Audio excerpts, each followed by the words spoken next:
Hi, I wanted to make a video today to discuss the response that I've been getting lately to a video that I did on Trayvon Martin. The video I made was talking about the media bias around the Trayvon Martin case and how stations like Fox News were talking about how um, or you can go watch the video, but they were trying to insinuate that somehow Trayvon deserves to die, or it's not that sad that he died, or something like that, and they're trying to make Zimmerman seem like the victim. They're trying to, and I didn't understand why they're doing that. I honestly didn't understand why they took that stance, because all the facts are there and they all line up, and I was just pointing out that seems like this is a race issue, and a lot of people, even people who are on Trayvon's side, are trying to say like, oh, I don't want to make this a race issue, it's about murder or whatever. But you know what, it is a race issue, and we can't tiptoe around it, because we can't just pretend it's not there just because it might make us look like we're pulling the race card to say it. If you can't say it when it's there, then it doesn't make sense. Like, you have to point it out when it's there. Like, it doesn't mean that you should go around saying that everything's a race issue, but when something is, don't cower away from saying it. Just say it because it's true. But anyway, so I made that video, and I was talking about how all the stations were trying to make it a point that Trayvon deserved to die, and all this stuff like that, and how disgusting it was, and how ridiculous and insulting it is to the family, and to Trayvon's memory, and I was mostly getting positive feedback, and then I think maybe I don't quite understand how I ended up getting this barrage of comments, because the views in that video did not increase a lot. Okay, they didn't increase the amount that they would, say, if a famous Republican had posted it on Twitter or something, or if it had been on some big web forum or anything, right? And there's no trackback link. So what that shows me is it's either a group of friends who are sharing this link amongst each other, which would be weird and not really how people use the internet anymore, or it's one dude with 25 different YouTube accounts, and I believe it was the one dude with 25 different YouTube accounts, or at least not this amount of people. It was probably 2 or 3 people at most, because when it first started, a lot of the comments sounded exactly the same, and I was like, okay, well, the multiple accounts thing really has me fooled. I made some sarcastic comment back to him, and then he started differentiating the comments, okay? And then he posted, wow, you block people who disagree with you, like blah blah blah. So how did he know that I blocked them if it wasn't the same person? So anyway, the comments that he made, okay, I'm going to read you one of them, right? This is from a user Spear Chuckers. It's one of his aliases.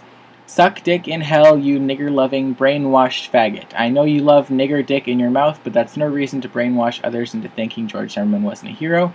What stupid creatures from this earth to think this thing is white and probably voted for Obama now kisses the ass of dead nigger that would probably have laughed at him and killed him if he met him. What a pathetic scrotum-licking queer.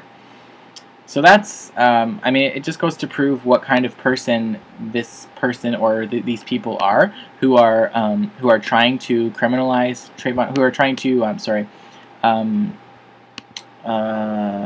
trying to demonize Trayvon Martin. Stupid little bitch, you should take a stroll down Martin Luther Coon Jr. Street in any town, USA, and then he will get a full taste of the niggers he loves so much. Boo-hoo, who... Faux news is so awful. STFU loser. Gotta hear every idiot in this country give their opinion on Trayvon Zimmerman. Quit setting up straw man arguments. No one is suggesting the kid deserved to die. At the same time, you don't know shit what happened, as most people, myself included, don't. Shut up, a-hole, you're embarrassing yourself. And that one was, that might have been another person. But, I mean, there's a lot of comments that were really inappropriate. Shut up, stupid faggot. If he was the initiator, then why is that the only wounds a little nigger had, other than the gunshot on his hands? And that Zimmerman was the one with the injuries of someone that was assaulted, dumbass queer. Trey Boone got his justice in the form of a bullet. Take that and smoke it, faggot. It is absolutely not illegal to follow a suspicious person until police arrive. It is, however, illegal to attack someone on the street and pound their head into the ground. Zimmerman had a clear and justifiable fear for his life. Maybe if you ever got your faggot ass beaten by a 6'2" black man, you'd fear for your life too. Stupid queer ass lib.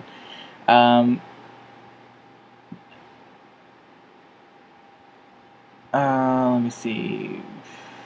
You just wish you had his nigger dick. Read the autopsy report. It clearly states that he had an unremarkable penis and his anus was intact. I don't know what that means. Fucking faggot, go get some nigger dick, and STFU. His death makes me sleep better at night. Yes, he deserved to be murdered. Winky face. TNB, one down, a lot to go. Maybe you should go have sex with them and point them out to the rest of the Zimmermans out there so we can get rid of this trash. Typical faggot, why do you suck so much nigger dick? Did Trayvon put his dick in you? Are you sad because your nigger boyfriend is now dead? Trayvon was the aggressor. Clearly bad pic. He posted Twitters of him and grills, flipping the camera, talking about shooting people, and much more, but nobody cares about all the bad shit he did. Didn't you see all the shit that George Zimmerman posted on his MySpace page? So if we're going to bring out one online account, we have to bring out the other one too. Listen up, Fruity Pepple. The nigger got what he deserved. Niggers are going to learn not to use violence anymore, lest they be shot. Well, that's kind of ironic, don't you think? You should never use violence, otherwise we're going to kill you. That doesn't really make sense.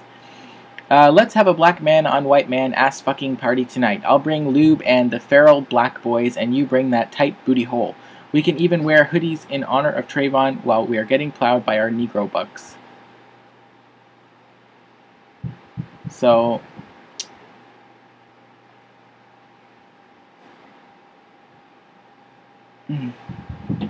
typical gay libtard Democrat nigger-loving faggot. Wait until a black youth rapes and robs and kills your mom, sister, brother, father, butt buddy. Then I wonder if you will still be defending these savage beasts. It's clear that this person, or these people who are defending Zimmerman, have a clear racial bias. They are obviously racist. They are obviously bigoted. And that's the reason why they're defending him, because they hate black people. I mean, it's very, very obvious. So I really hate when people say that it's not a race issue when it clearly is. Like, don't hide from the truth. Don't say that it's not a race issue because you don't want to sound stupid. Because pointing out the truth is not stupid. It is a race issue. And just the point of this video was to show that the kind of response that I was getting for that video just goes to prove, like, how much these people are motivated by racism. And that this is a race issue, and it's not just an issue about murder. You know, the reason why this became a big controversy is not because Trayvon was killed. That, sadly enough, that's not the reason why it became a controversy. The reason why it became a controversy is because George Zimmerman is the son of a former judge, and he wasn't arrested after he murdered Trayvon. So, and it took almost 2 months to have him arrested, and to have the case actually properly investigated. So that's the reason why this became a controversy, not because of the original murder. So if you want to pretend that this isn't a race issue, good for you, but you are not dealing with the truth. So don't come to me and even try and make an argument with me if you're not going to deal with the truth, and you're just going to talk about lies, because... And if you're motivated by racism, I mean, your opinion is invalid. Like, you don't even need to post a comment, because it's just going to get deleted, because I'm not going to entertain that shit. I don't block people or delete people's comments who disagree with me. I block and delete people who make unnecessary statements that are harmful and that are inappropriate and that have nothing to do with the case and that clearly show racial bias or whatever bias from, like, any kind of bigotry. I'm not gonna entertain that, and I don't think anybody should, and it shouldn't be allowed on television. I read a quote on Twitter today. It's not a problem if you're an idiot or you're wrong, but it's a problem if you're wrong and you have a platform and people believe you. Or it wasn't exactly that, but I think if it's not a problem that you're wrong, it's a problem that people believe you. So something like that. So that's basically the way that I'm going with this. Like, I'm not gonna give these people any time, any space. So yeah, I just wanted to talk about that and how it proves what I thought all along and what people have kind of been stepping back from saying, even though it's the truth. Anyway, thank you for watching.